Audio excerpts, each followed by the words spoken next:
Oh yeah, I heard that you guys have like a quicksand pit. There was a horse that actually drowned here. Yeah, so his remaining is still in there. Oh, and you're biting my shoe.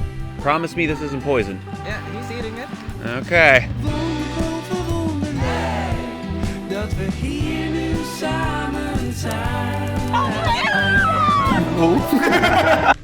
I gotta say, wedding videography is going better than I'd hoped.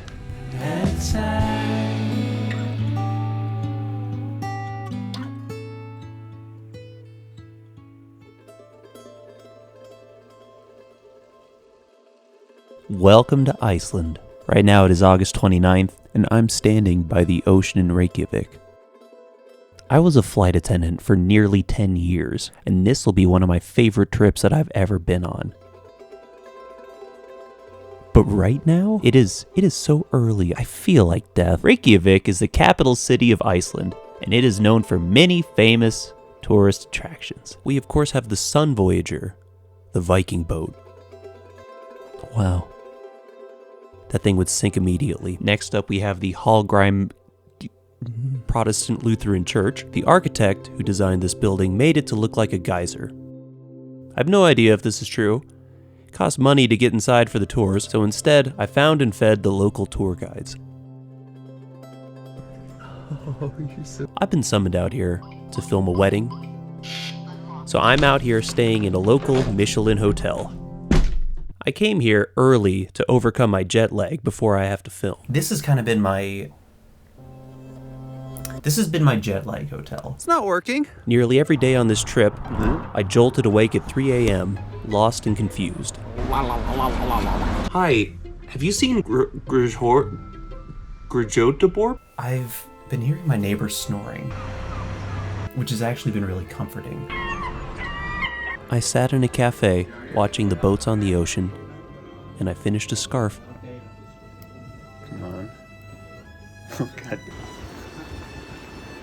I truly enjoyed my time in Reykjavik, from the local cuisine, Mr. Brownie cakes, to our common interests. Baldur's Gate.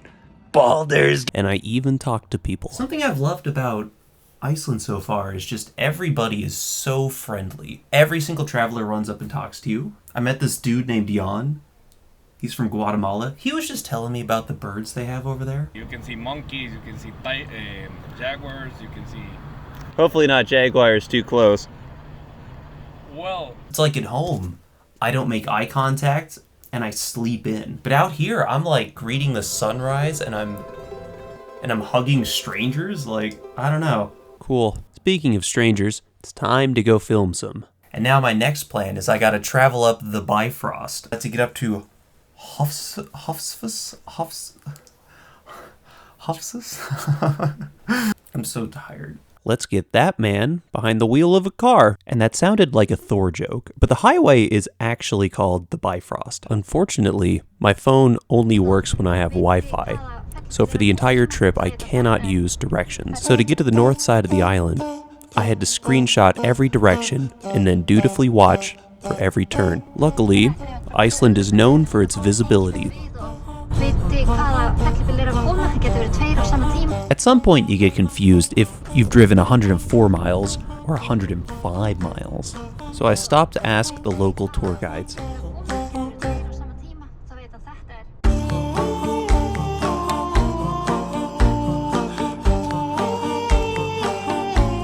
And they did not help, so I found a cafe with Wi-Fi. I did miss my exit. And after only a little bit of scared, I finally made it to Hofsfoss. Welcome to Hofsfoss. Population is definitely a couple. Dude, I was out here for days, and I never saw a living soul. You know, there's buildings, so people definitely live here. This is the hotel. I have no instructions. Oh, okay, we have one instruction. So a fun little aside. So everywhere that I went in Iceland, every single hotel was self-service. You'd find your key under like a magic rock, and when you leave the door open, and You put the key back under the rock with a treat for the hidden people. At least, I really hope the hotels were self-service. It's possible that I was just squatting. Okay, 3.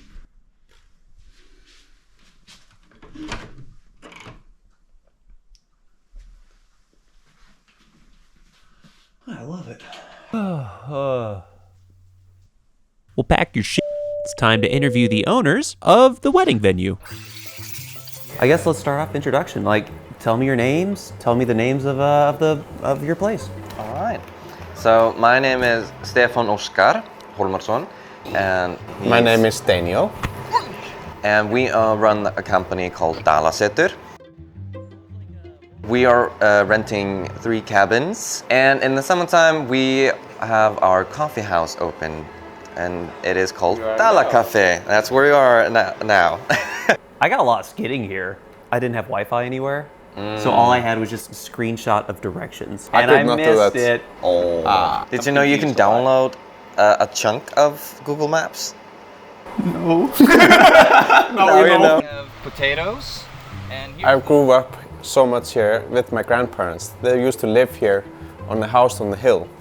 So Oh, the little White House up there? Yeah. Oh, yeah, that thing's beautiful. where this land was once connected to, we are just the 3rd generation, you know. taking over. Yeah. Potatoes. To keep the life in the valley and make people feel good here, you know. Hundasúra. It's great to add this at salad. Yeah. Okay, promise me this isn't poison. Yeah, he's eating it. Okay. He took that the other one.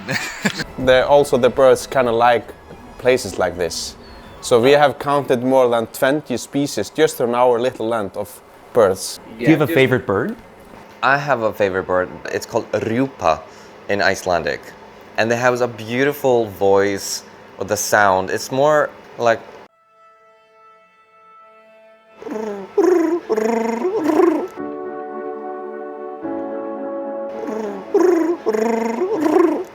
very deep.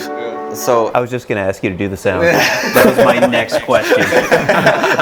I'm thinking ahead. When we met in 2016 in Reykjavik, he told me from the beginning that he's gonna live in a countryside and live in a farmland, but with animals or something like that. Nothing with that.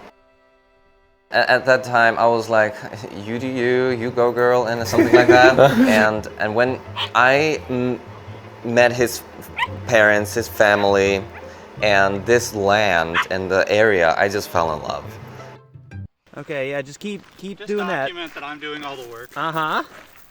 You're doing great. This is our first time having a wedding here. So this was the first time. So we were really nervous at the beginning. I was. Or excited maybe. Yeah, also excited at the same time. The whole summer I was so worried about the weather because the weather system here in Iceland changes so quickly. Like in 2019, the snow was around here. So this is the river hot tub. 3 years ago there was another one, but it actually blew away. It was a really hefty. Like out of the ground? Yeah, it was just lifted up and flew away. We have never seen it again. Oh my God. And then when the day happened, it was just mostly sunny. Let the wedding begin.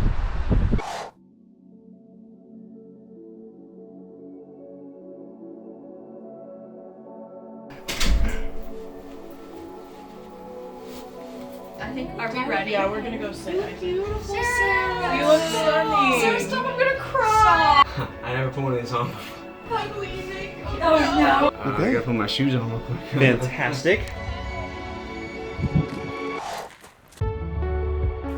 Sarah, this is to my beautiful daughter. If your mother and I could give you only one thing in this life, we would give you the ability to see yourself as we see you every day. By seeing your beauty, your heart, your kindness, how happy you make us, and how proud we are of you. Perhaps then you would be able to understand just how special you are to us.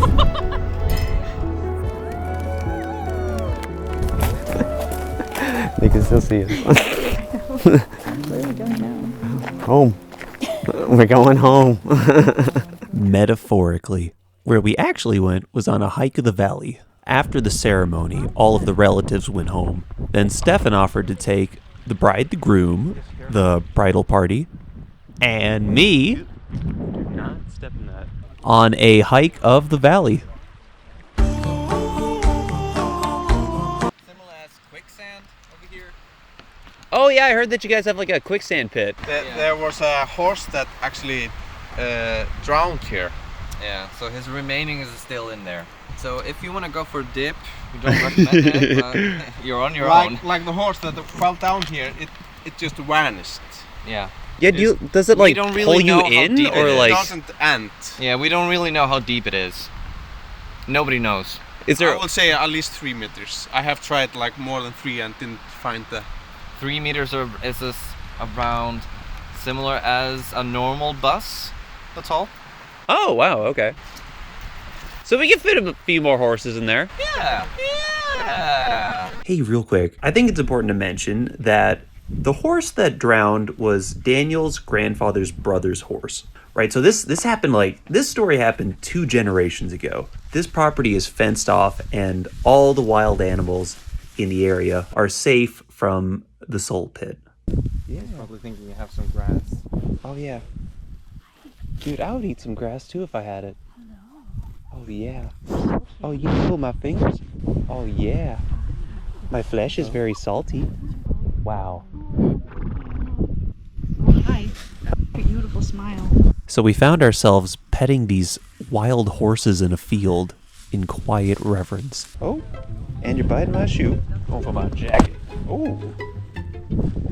Oh, you bit the zipper off. That's okay. I didn't need it. I used to dye my hair platinum blonde too.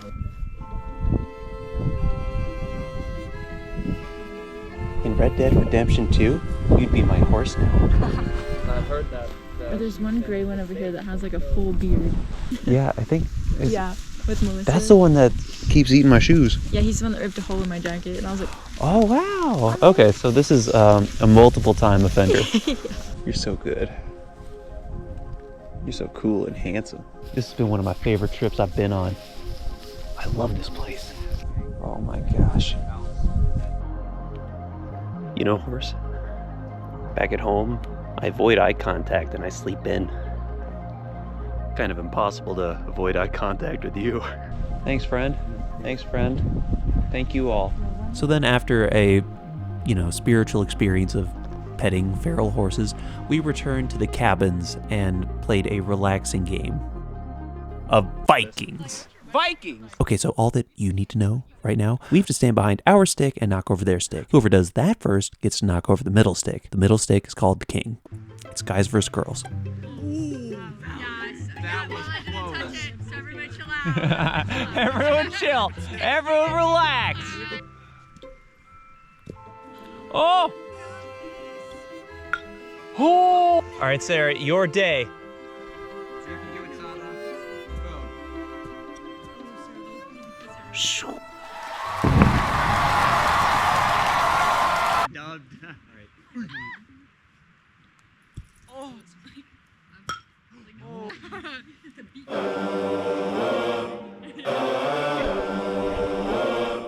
Oh, he's serious now. The drama. Oh, yes. He's very It's serious. like a lot of dramatic flair for literally nothing.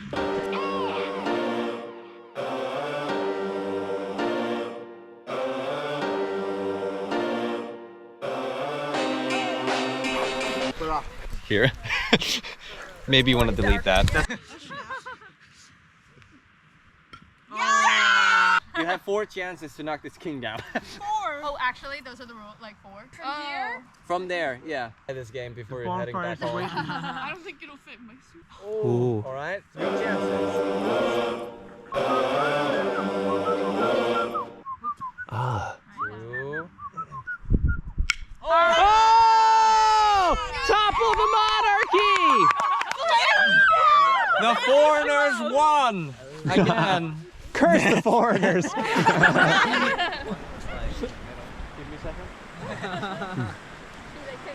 So I was talking to everybody, like the parents, the friends and stuff, And like totally unprompted, they were giving you guys compliments. So I thought you guys should know. Thank you. We do everything from the heart, I would say. It matters It most shows to us. It shows, yeah. Ready, guys?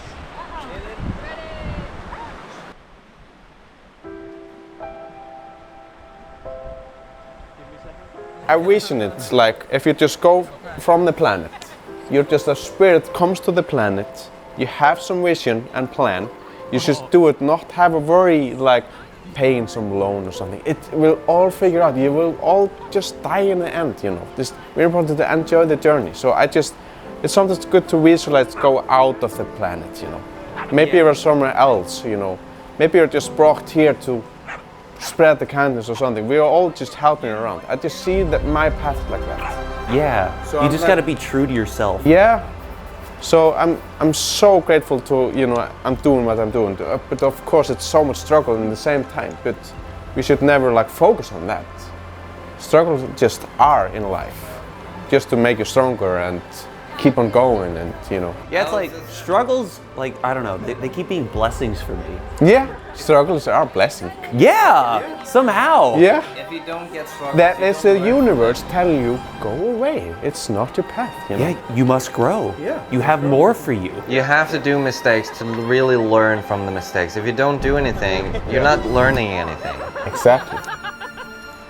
See, I love this version of Chris Petty when I travel. Time to travel to Bifrost. Boop.